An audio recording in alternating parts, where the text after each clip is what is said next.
You're listening to For the Record with Tess Heard. I'm Tess Heard, and this is For the Record.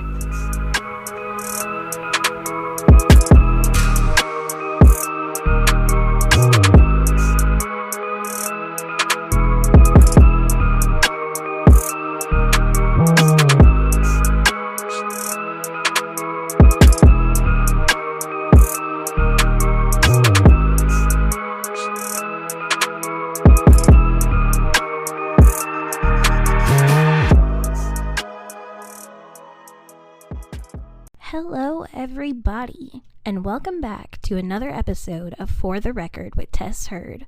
I'm Tess Heard, and this is For the Record. I hope that you all are having an incredible week and an even more incredible Saturday, or whatever day it is that you're listening to this on. Maybe you prefer your true crime on a Saturday, much like today, where you can kick your feet up and just escape in a world of dark and twisted people. Or maybe you prefer your true crime on a random Tuesday afternoon. Either way, I'm just glad you're here. And thank you so much for listening to this week's episode. So I am back from fighting off COVID. Yay. My voice is still kind of touch and go, so I do apologize if I sound a bit weak or soft-spoken today. I'll be honest, I didn't think I was going to get this episode recorded, but I pushed through and made it happen. All right. This week, trial was all over the place. Monday, I was out and didn't watch it, but the rest of the week seemed to be a true roller coaster of events. And I'll be honest, I've stayed pretty behind on watching the trial this week since I've been sick, but I am nothing but determined to keep you all updated on this case. So with that being said, we'll be going over days 9 and 10 from last week, and then days 11 through 15 for this week. So without further ado, let's dive in. Starting on day 9, the first witness on the stand was Marcus Zimmerman, and he was an attorney for the dependency proceedings, and he was representing Maya. She already had an attorney, but they wanted a private counsel as well. Mostly his testimony was about his meetings with Maya and what it was like to meet with her in the hospital. He went to the hospital and saw her twice, and then he ended up seeing her on the January 6, 2017 court hearing. He didn't give a date for the times that he met with her in the hospital, but both times were within a 2-week period. He first met her at the hospital in a waiting room area, and it wasn't a private area where he and Maya could speak really too much about the case without everyone else hearing what was going on. The second time that they met, they were able to meet in her hospital room, but at the time, the hospital had an order to keep Maya's door open at all times because apparently she had fallen out of her wheelchair and had been laying on the floor for hours. I don't know how much I buy that, but that's just me. But because the door was kept open, they weren't able to fully discuss everything because, according to Mr. Zimmerman and to Maya, there was someone, not entirely sure who, but there was someone who was standing right outside the door, almost as if they were listening, trying to figure out what was going on. According to Mr. Zimmerman's testimony, Maya said that she wanted out of the hospital. She was in a lot of pain and she just wanted to go home and be with her parents. He also said that Maya blamed Miss Beatty, the social worker, for keeping her at the hospital. He also said that he didn't really know what to expect whenever he met with Maya the first time, but whenever he finally met with her, he said that she was absolutely miserable, that she looked absolutely miserable, and it really left him shaken and surprised as to what the hospital was doing and why they were keeping her away from her family. He also said that he felt like Kathy Beatty was limiting Maya's freedom. And according to Maya's testimony, that is exactly what she was doing. He also said that when he saw her, he went because she was expressing emergency in needing to see him. And whenever he would get there, it was always something revolving around what Kathy Beatty had done or was talking about doing. He also testified that her emotional well-being was deteriorating, and she herself was almost withering away. He said that she would repeat herself a lot in saying that she was hurting or that she was in pain and that she wanted to go home. And every time that she would repeat herself, he was trying to reassure her, saying that he heard her and he understood. And I really liked this because it felt like he was giving her a sense of security. Like, hey, I believe you. I hear you. I am going to try everything I can to help you in this. The juries had really good questions for Mr. Zimmerman. One of them being, during your meetings at the hospital, did you observe Kathy Beatty at the meetings? And Mr. Zimmerman said yes, he at least saw her at the first meeting, but he couldn't recall the second. The second question was, did Maya express her religious needs to you during your visits? And Mr. Zimmerman said yes, she wanted to see her priest, and he couldn't think of the word, but I think he was talking about a rosary. The next question was, did you observe her being given her religious items, her being Maya? And he said no, he did not see that. There wasn't too terribly much in cross for Mr. Zimmerman because Mr. Zimmerman is an attorney. I think that they were kind of scared to go up against another attorney, which is understandable. But they did ask him a few questions after the jury questions. And they asked if he was aware of a discussion between JHACH and Beata about legally separating so that JHACH could get custody of Maya and bring her home.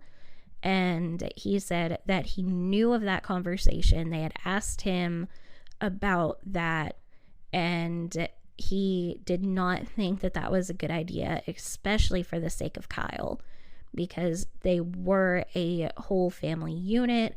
They were a loving family. They were a happy family, and separating would just cause more problems for the entirety of the family rather than just for Maya and what was going on. And I think that they were just absolutely desperate and were trying to find any possible way to get Maya out of that hospital and back home. The next witness on the stand was Dr. Flores. He is the doctor who administered the ketamine coma in Mexico. He spoke Spanish mostly, and so there was an interpreter who was asking and answering questions on his behalf. And so that made it a little more difficult for me personally to keep up with because I do not speak Spanish. But mostly he went over what we've already heard about with CRPS and how it affects the body. We've heard about the ketamine and how it works and how it treats and what it does, how effective it can be. And something that he did say that I think was really important was that ketamine doesn't always instantly work for people. Sometimes you can get a dose of ketamine and instantly it makes you feel better. Other times it takes a while. And he talked about how there are some people who don't get the full effects of the ketamine for, 6 to 8 weeks after an infusion or one of the ketamine comas. But then you have other people who wake up from the ketamine coma and there is no pain whatsoever. He also talked about how the effects of the ketamine aren't forever, and you're looking at having to have, boosters of the ketamine infusions every so often. And they can typically last anywhere from 4 to, I think he said 12 weeks.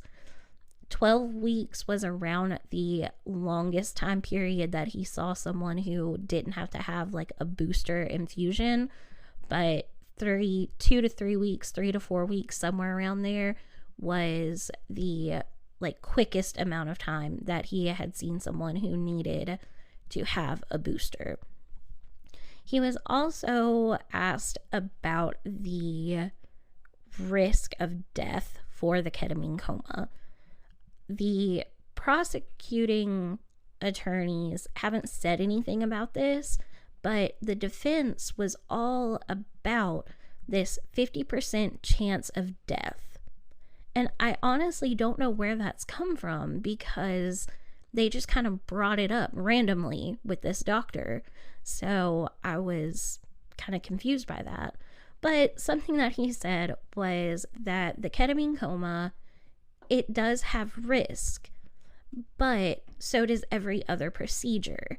And if you think about it, there are people who die during the most common procedures for the most random reasons.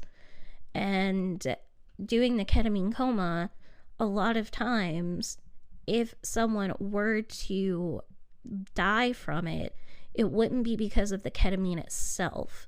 It would be because of something else that happened, either airways get obstructed or something like that.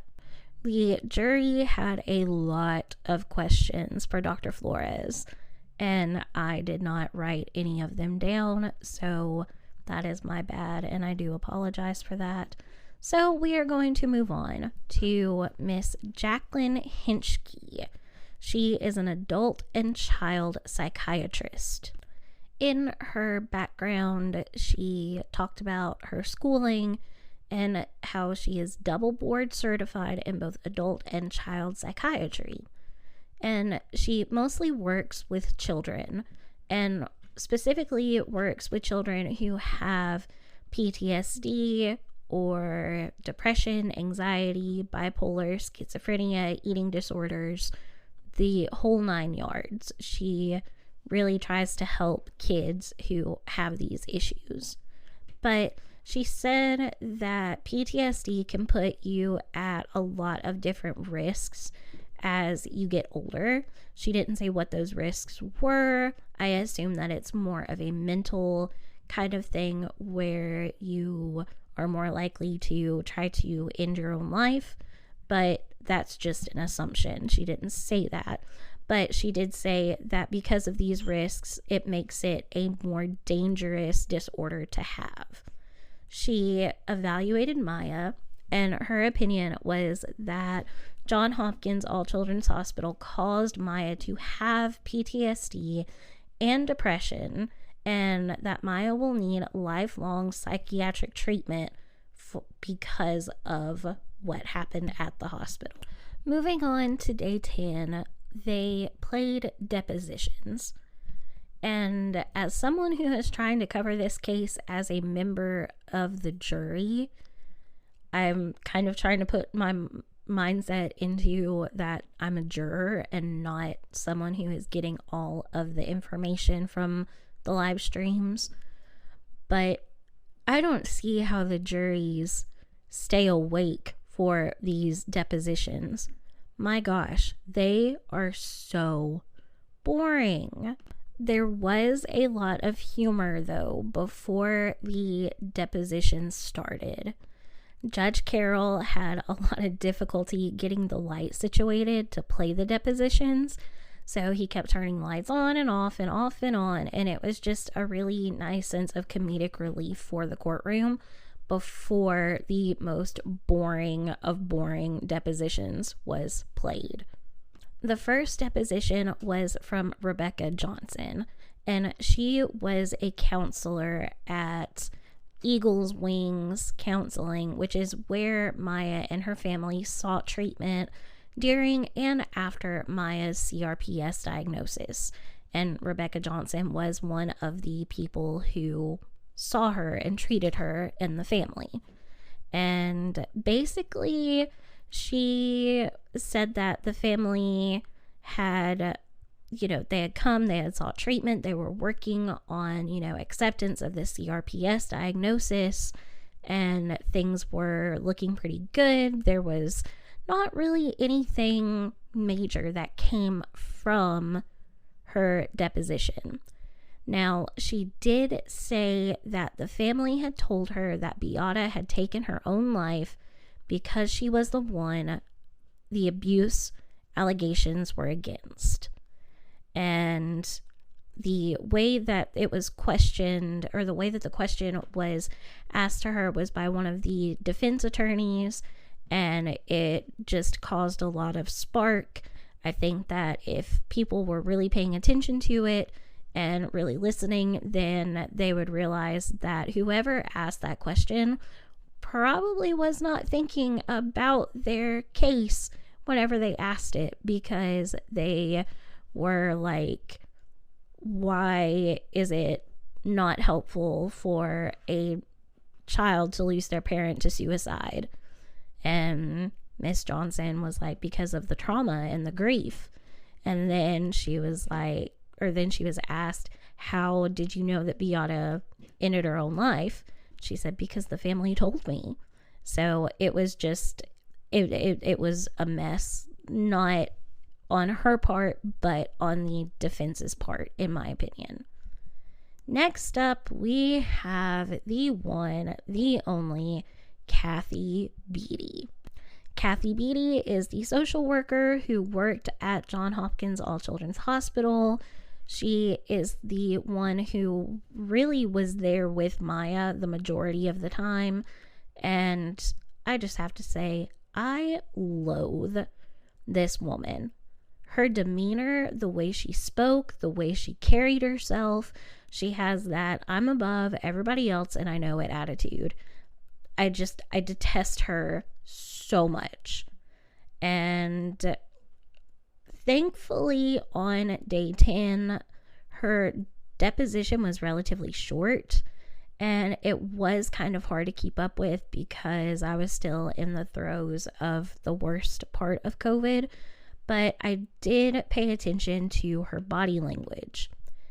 And she kept spinning back and forth, side to side in her chair. She was very defensive. She was checking her cell phone, and her speech was kind of all over the place. Like, she knew she was trying to keep up with her own lies, but she couldn't remember what all of the lies were.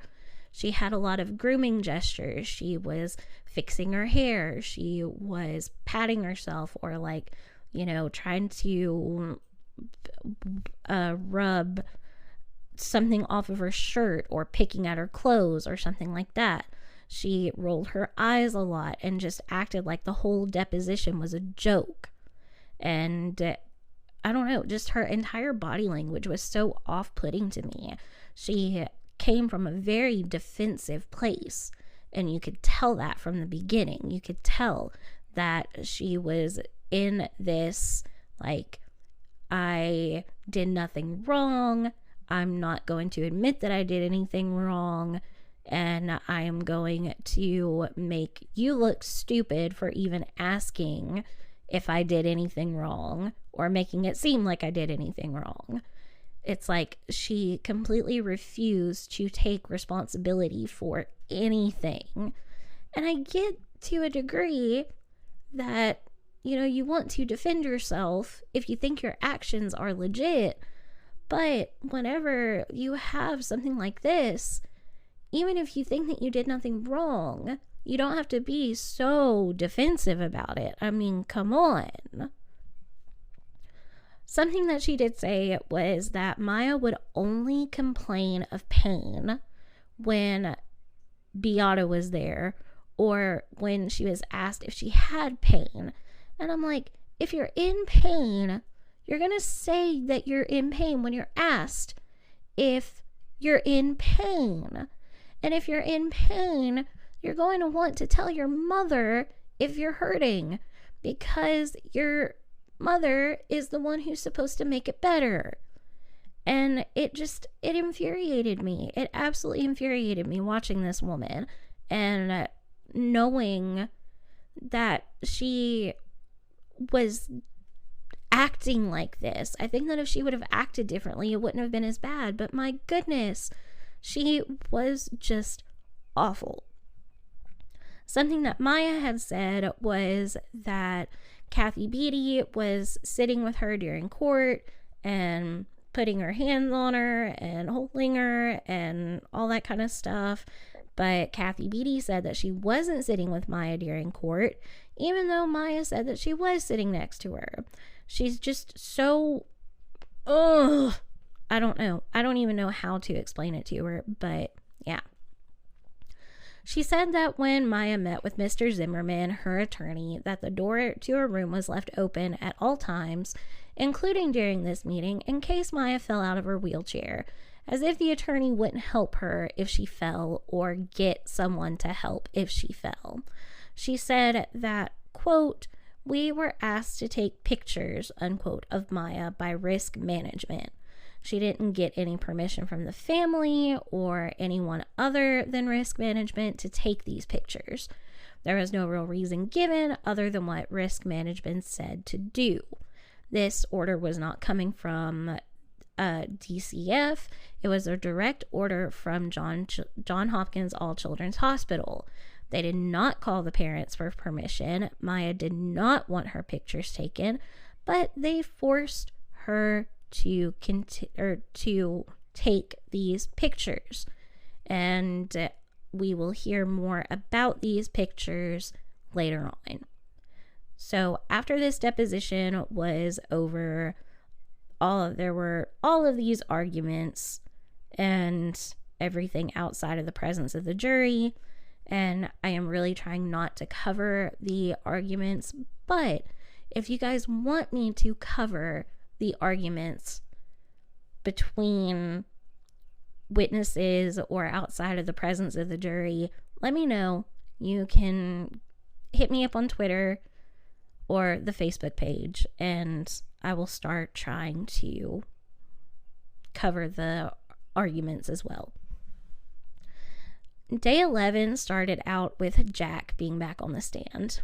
He was asked by Mr. Anderson about the photos taken of Maya by Kathy Beatty and if he or Beata gave any sort of permission for that. Jack said, no, absolutely not. He said that there was no consent forms that they signed for this, and that there was also none that he was aware of any consent to transfer Maya into foster care, which he learned was being talked about through Maya, not by the court, not by Kathy Beatty. He learned that there was talk about moving Maya into foster care by Maya. We also learned that the hospital staff had a nickname for Maya, Ketamine Girl.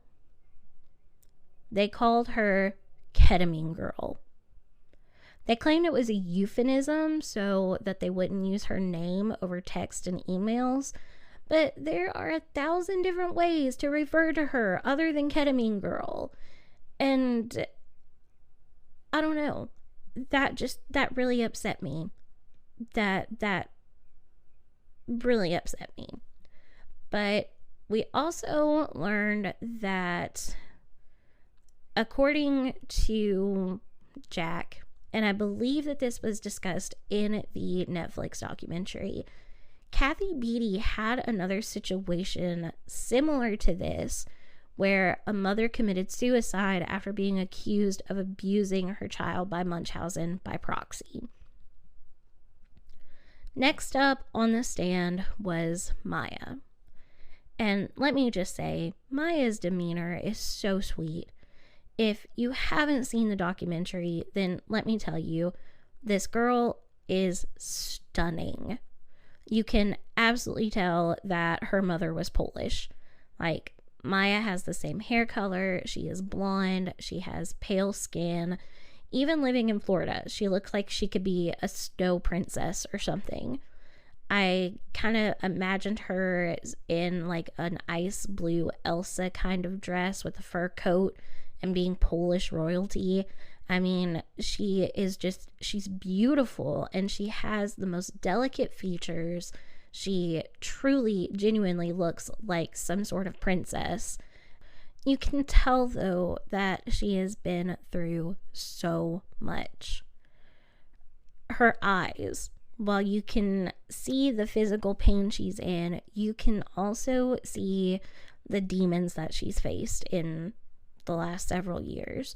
It's almost as if she has this dark cloud hanging over her, and I just imagine that if all this wouldn't have happened to her, if she hadn't been kept at Johns Hopkins, if her mother hadn't committed suicide, that even in her physical pain, she would just shine. But we're going to move on to Maya's testimony now. And basically, it was just a rundown of her life, where she was born, where she grew up, what school was like, what home life was like, what it was like going to church. They went to mass every Sunday, but then they also went to Polish school before leaving Chicago.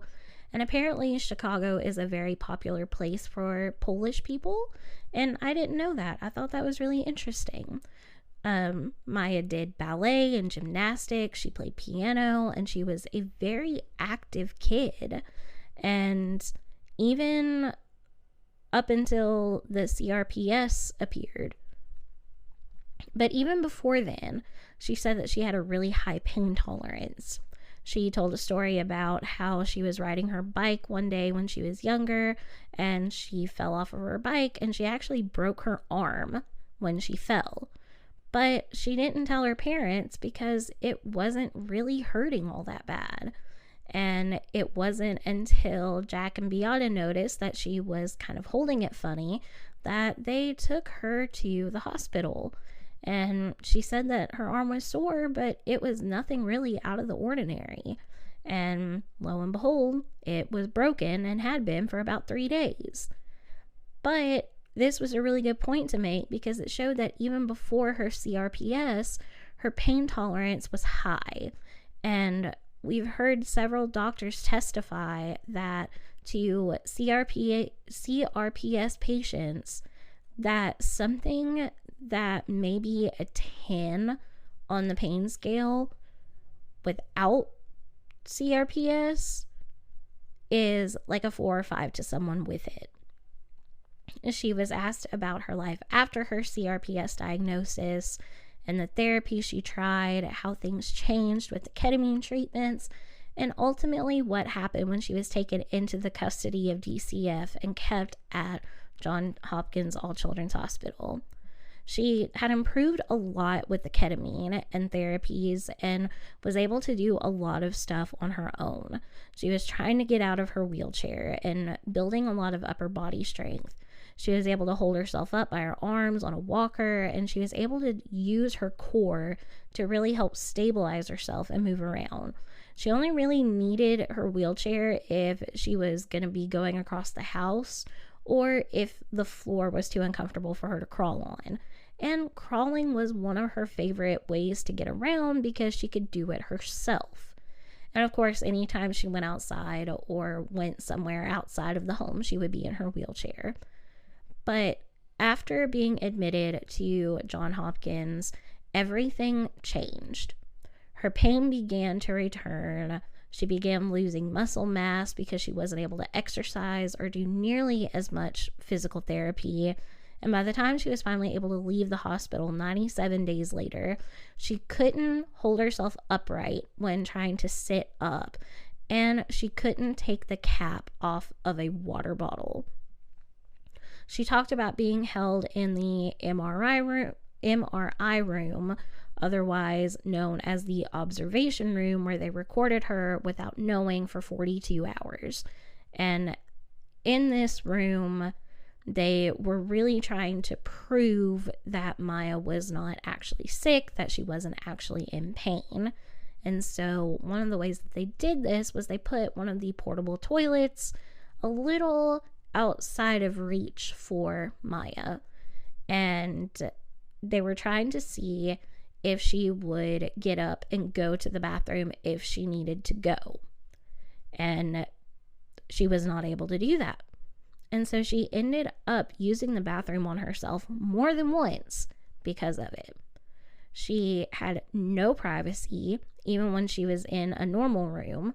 There was no curtains that she could close to change clothes, and the door had to be kept open at all times so they could keep an eye on her to make sure she didn't fall out of her chair. She wasn't allowed to play with other kids on the floor. She had limited contact with her family, and all of the phone calls were monitored by Kathy Beatty. I really could go on and on about all Maya said during her testimony, but her testimony took up almost the entire day, and it was so impactful and so hard to listen to, just simply because of how awful things were for her at Johns Hopkins. That poor girl. I feel so horrible for her.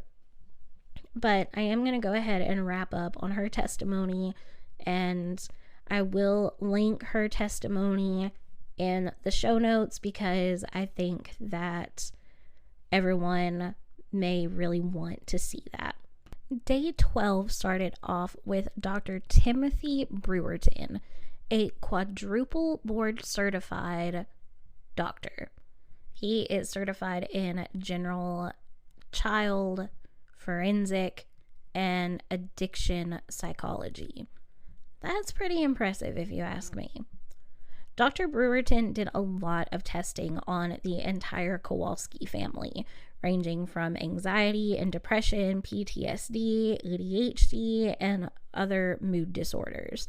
And he did so in a way that allowed for signs of lying on the test. Each test would ask the same questions, just in a different way. So if one answer was yes to feeling a certain way on one test and no to feeling the same way on another test, but asked a different way, it would show signs of inconsistency. Maya, Kyle, and Jack's tests were all conclusive in their answers, showing him that this family had serious depression and mood disorders, as well as PTSD and something called complicated bereavement from Beata's death. And the complicated bereavement I thought was really interesting to hear about because it's more than just grief. It is something that you really don't know how to get through, and it was just really impactful hearing about that. Dr. Brewerton said two specific things that really stood out to me and gave me that mic drop moment. The first one being, quote, "When people are in that kind of pain," referring to Maya's CRPS, "it leads to psychological reactions, understandably. I mean, it's not rocket science."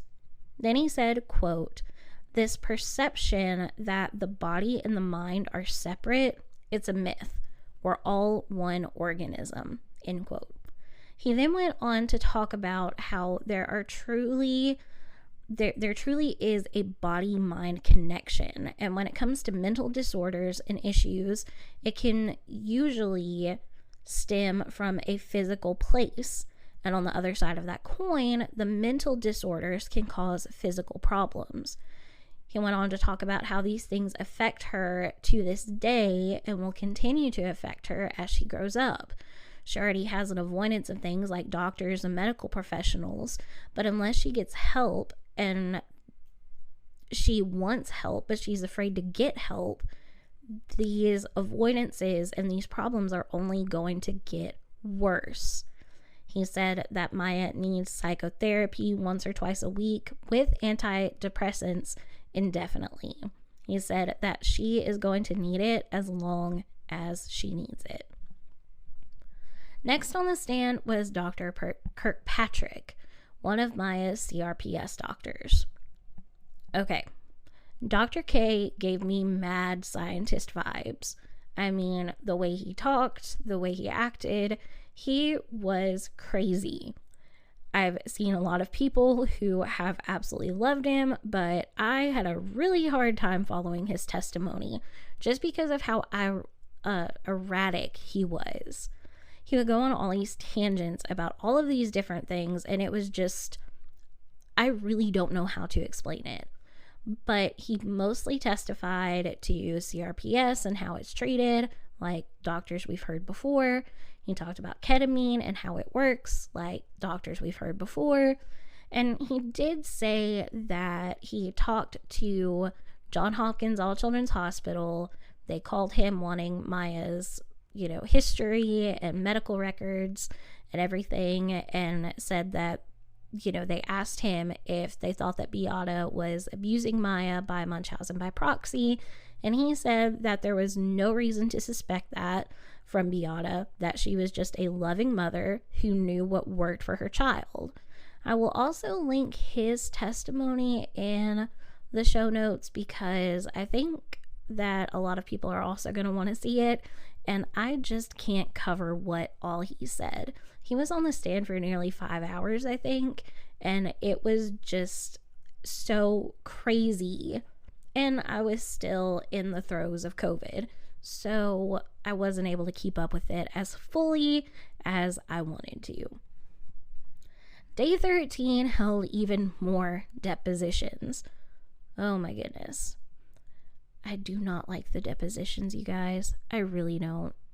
So this was Dr. Laura Voss. In her deposition, she pronounced it Vose, but I've never heard it pronounced that way. But that's neither here nor there. But she is a doctor of osteopathy. I really don't know what that is. But she was on the hospital ethics committee and was part of Maya's care team. She is actually the one who came up with the name Ketamine Girl for Maya. She was asked if she ever referred to Maya as Ketamine Girl to her face, and her response was literally like, no. And then she was asked if she'd done so to Beata, and she said no. And then there were text messages between her and another medical staff person predicting Beata's death. Or not predicting Beata's death, but she had sent a text message to someone saying, well, I guess my prediction was right after hearing of Beata's passing. When she was asked about this quote-unquote prediction, she said that she wasn't really predicting it, but she had heard of a case before in her residency of a mother who was accused of Munchausen by proxy who ended up committing suicide. And I can't help but wonder if Kathy Beatty was the social worker, because Kathy Beatty apparently had another family in the same situation. I don't know if it's likely, I don't know if it's possible, but I do wonder if it was the same event. But mostly her whole deposition was about the text messages between herself and other medical staff members referring to Maya as Ketamine Girl and talking about Beata's death. Next on the stand was Dr. Corcoran, and he was testifying to the procedures and policies of Johns Hopkins All Children's Hospital. So I really can't say too much about this guy. His testimony wasn't phenomenal to me, but he did explain in great detail the ways the policies and procedures with Maya were violated and not done correctly. I know I said earlier that I'm not going to go into the arguments of this case, but this one I had to. Defense fought hard before he took the stand to get his testimony struck. I'm not sure which one is the right word to use there, but they argued for probably 30 to 45 minutes, and it was just, they were trying everything they knew to get this witness not to take the stand.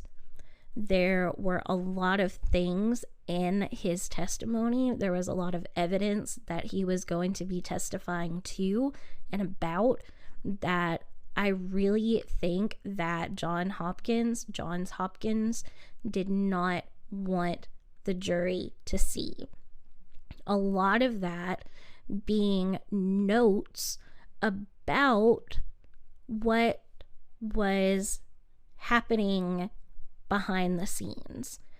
And one of the things that he really testified to was the lack of care that Maya got and why it was so wrong the way they treated her.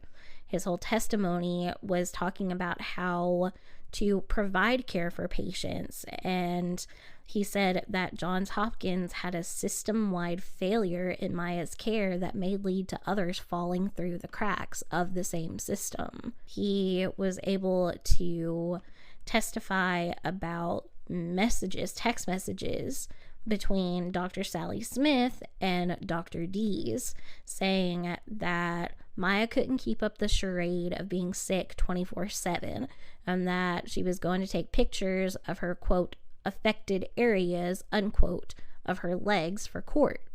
The other doctor in question, Dr. Dees, asked if they could record her more for court purposes.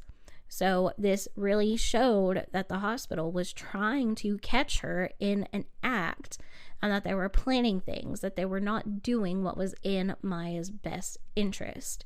This whole text message exchange was just totally awful. I mean, it truly was. But you could see from the documents that were shown why defense did not want this man to testify. It was really, really, really bad for defense. And I'm not saying that this may have cost them their case, but I think that unless they can come in and prove a whole lot of stuff whenever it's their turn to take the lead on things, I don't think that they have much of a chance of winning. Now, this is just my opinion, but I think that despite the rough and rocky start that the plaintiffs had in the beginning, I think that they have built a pretty solid, well done case. But Dr. Corcoran was a really good witness for the policies and procedures and the way that things should have been handled with Maya and how they were not. So now we're going to move on to day 14. Day 14 started with Jessica Blackrick, and she was the guardian ad litem while Maya was in the custody of DCF. She was supposed to supervise the phone calls between Maya and Beata. So basically what she would do is she would call the hospital, and then the hospital would send her through to Maya's room, I guess, or maybe Miss Beatty's cell phone, and then they would have like a three-way call, I guess, between the guardian ad litem, whoever's phone they were on, and then Beata. And all that the guardian ad litem was supposed to do was listen. She wasn't there to, determine which way the conversation would go or anything like that. She was there as a neutral party to just observe the conversations. And she said that there were no limitations to how many and how often phone calls could be had between Maya and Beata, whereas Miss Beatty was saying that they could only talk this often and for this long. And she was also very, very adamant about the things that they could and could not talk about. Miss Blackrick was also the one who told Maya that she was going to be kept and sheltered at Johns Hopkins, and had to explain to her why she was being kept there. But mostly her testimony was just about the phone calls and how they were supposed to go, and there was really no reason for Miss Beatty to be on those phone calls, and yet she was. And she didn't really understand why they were having her on these phone calls. It was a little bit confusing to her. But now we are going to move on to yet another deposition by Dr. Sally Smith. Dr. Smith was one of the leading physicians who was treating Maya while she was being kept at Johns Hopkins. She was the one that talked to Dr. Kirkpatrick and several other of Maya's doctors. All of the doctors that she spoke with said that Maya had CRPS and that it was not Munchausen by proxy, and yet she still decided to put in a call about the potential Munchausen by proxy.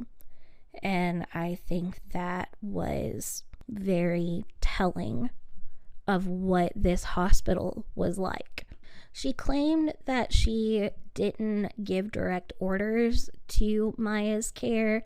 She was just talking to the other physicians about how to treat her, but she kind of caught herself up in her own lies, I guess, because she said that some of the stuff, like taking Maya off of all of her medications, wasn't a recommendation. It was just a statement, more like a question.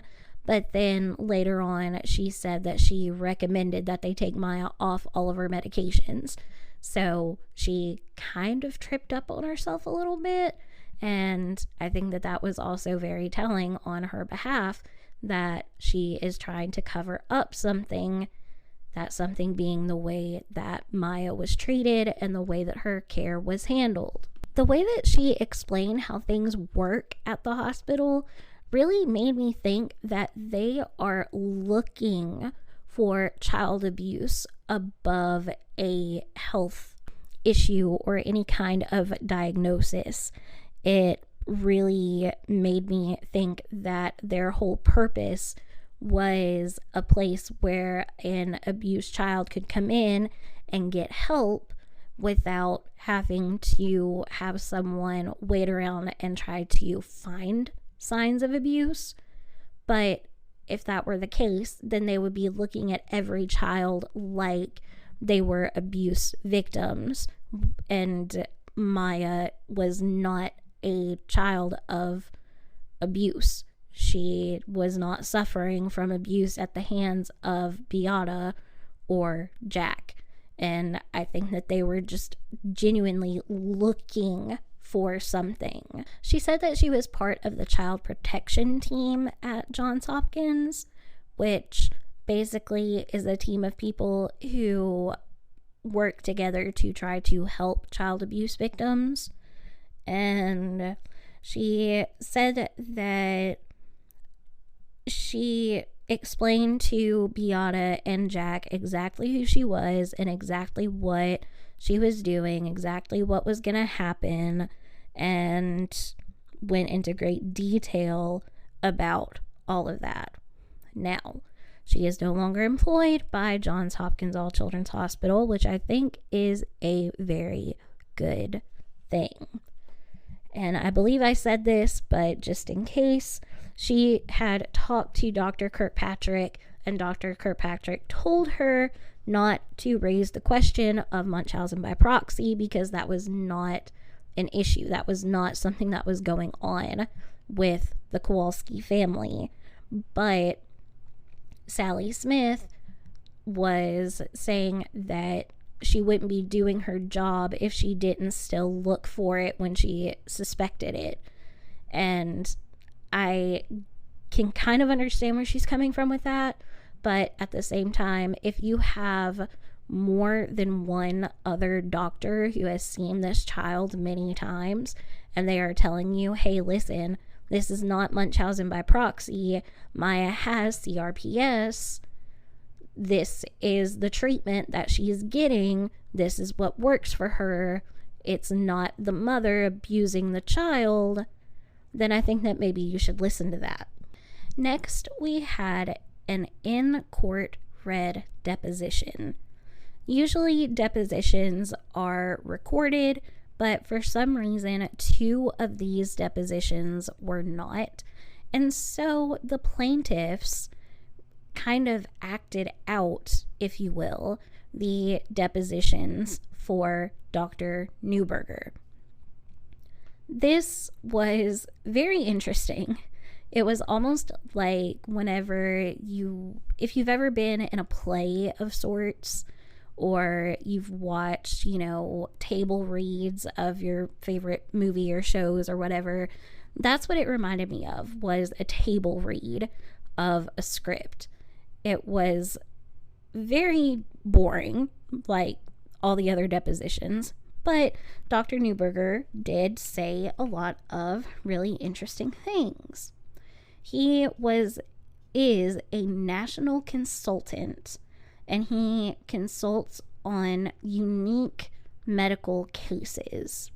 He hadn't practiced medicine in over 10 years. He hadn't worked in a hospital or anything like that, but he was still very educated in diagnosis and in complex cases, including CRPS. He also said that there was a doctor draft.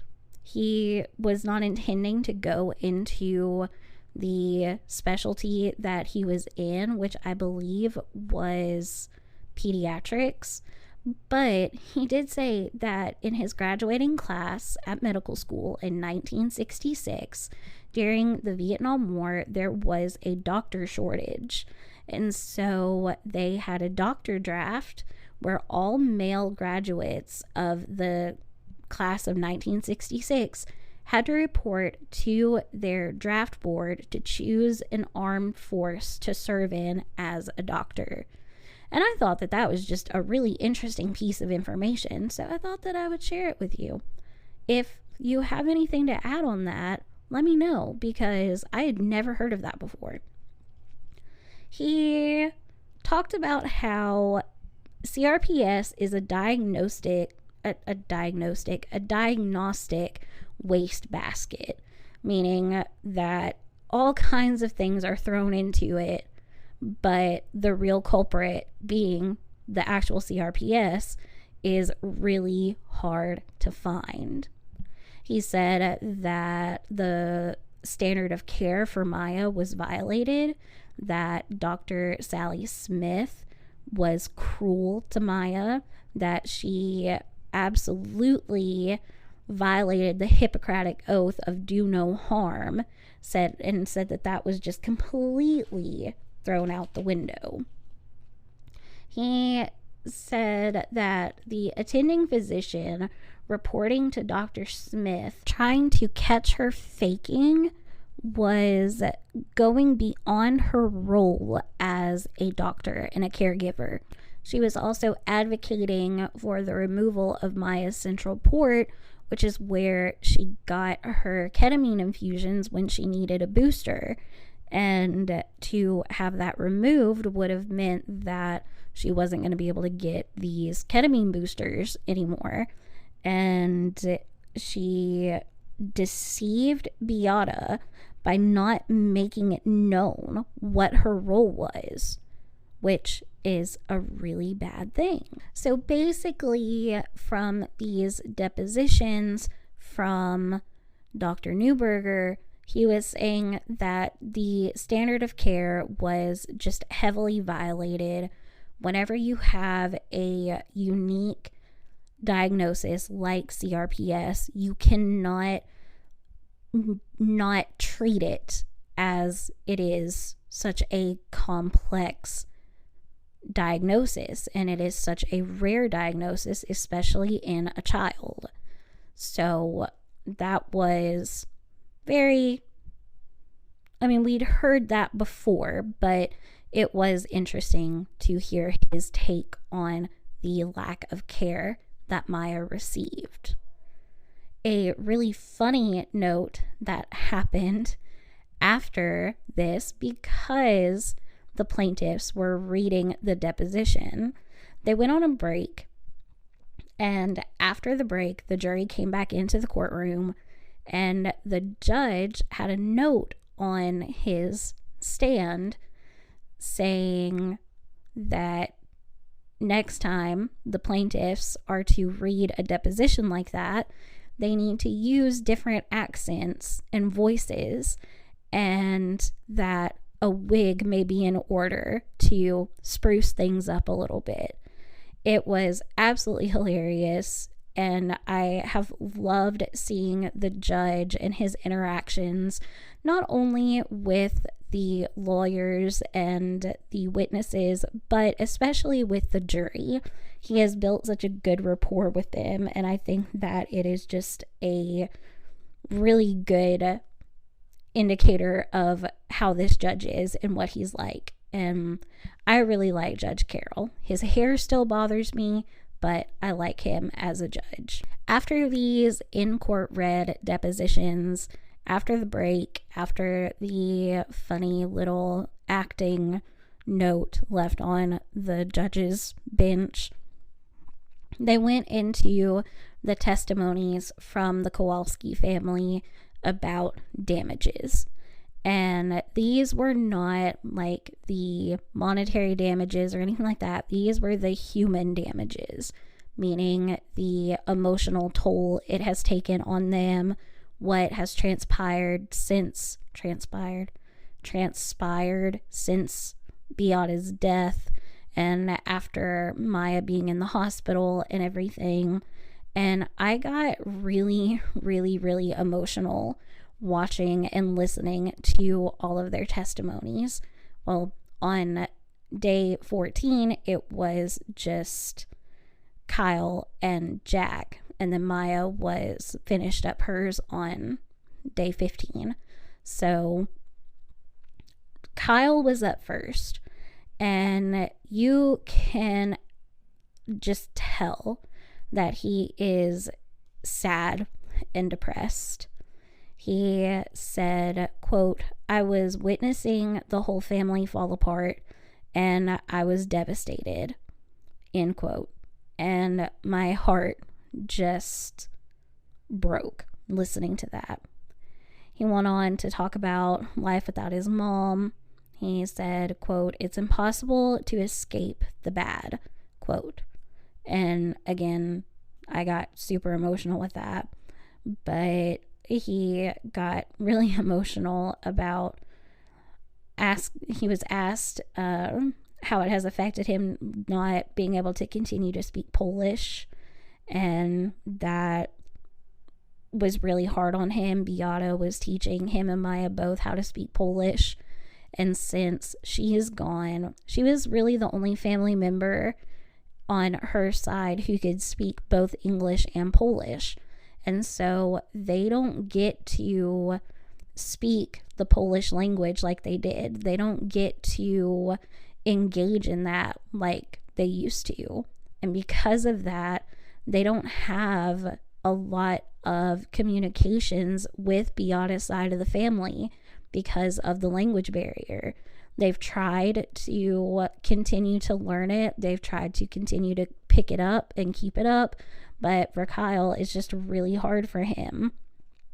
He also said that used to, he was pretty happy, pretty easygoing. Now he just stays down almost all the time. And he will just get really super angry about things, little things, stupid things, for really absolutely no reason that he can think of, other than just the emotional toll that he's taken. He doesn't go out.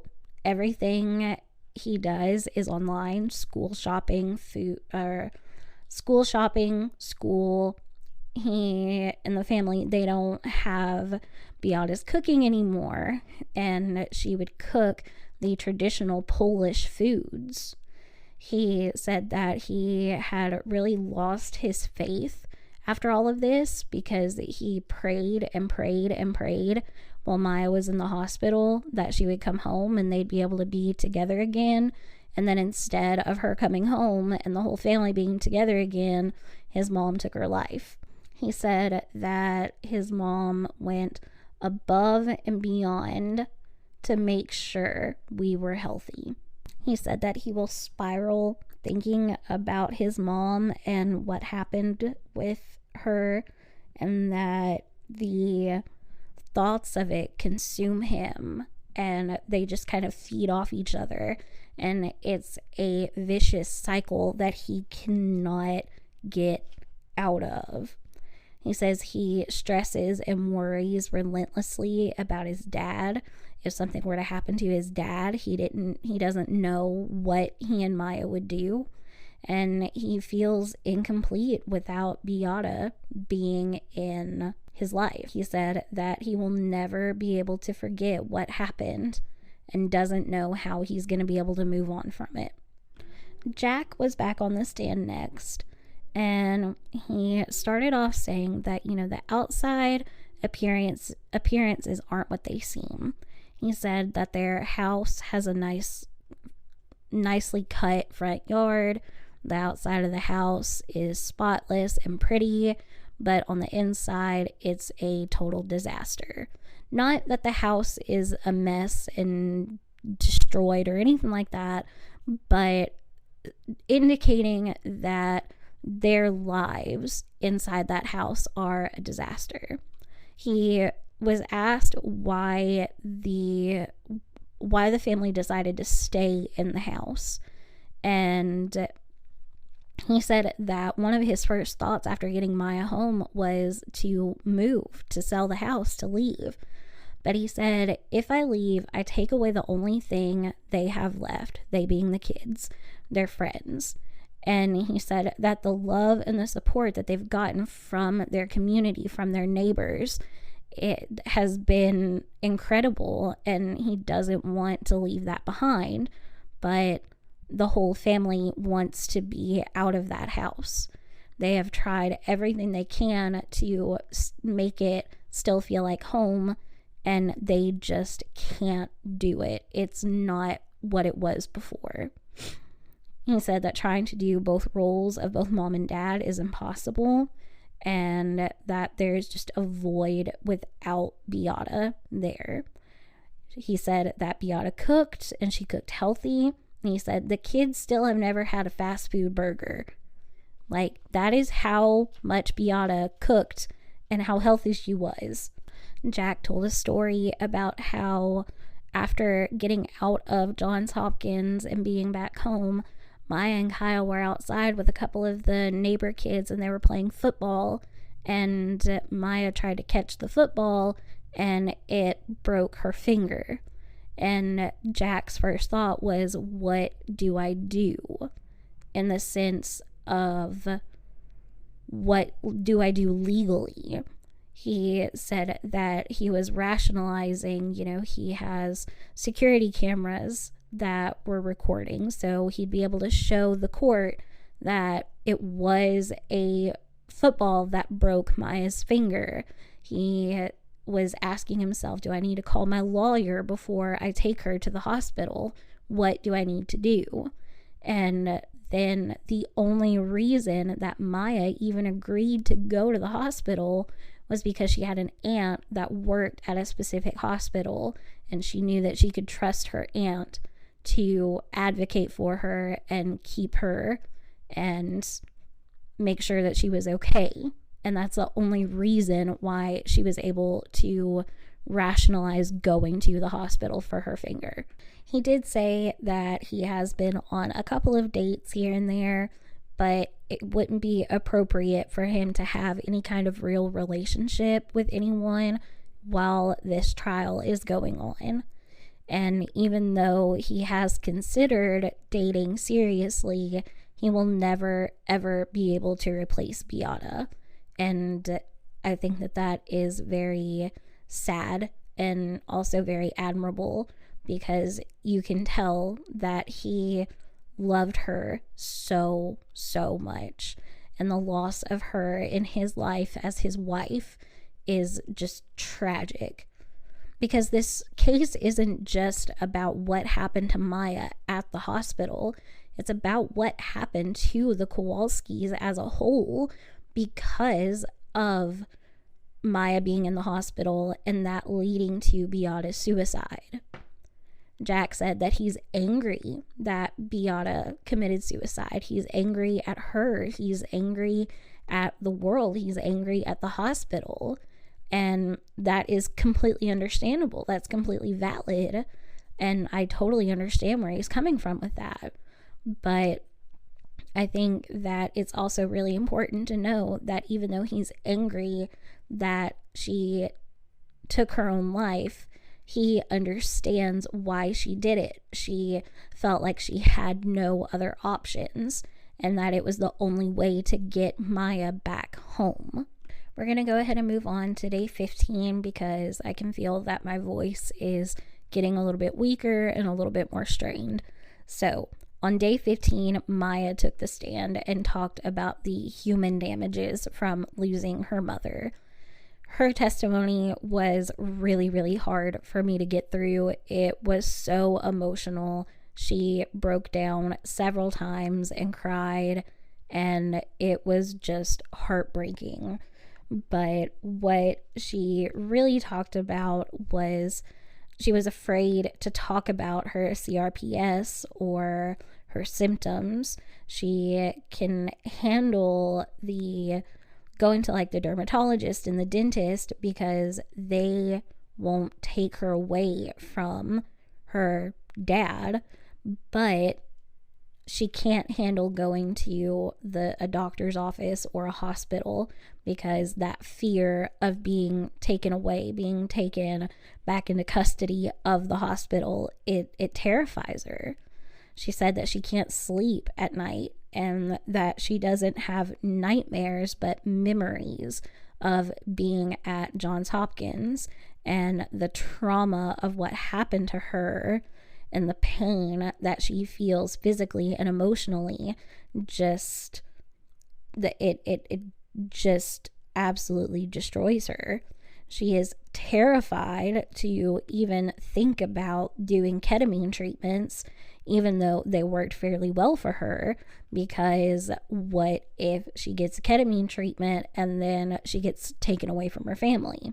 She was asked about doing therapy and everything, and she said she wants to get help. She knows that she needs the therapy. She knows that she needs the help, but she's terrified to talk to someone because whenever she was in the hospital, Dr. Lewis, a psychotherapist, was writing down things in her chart that she was not saying. He lied about the things that she had told him.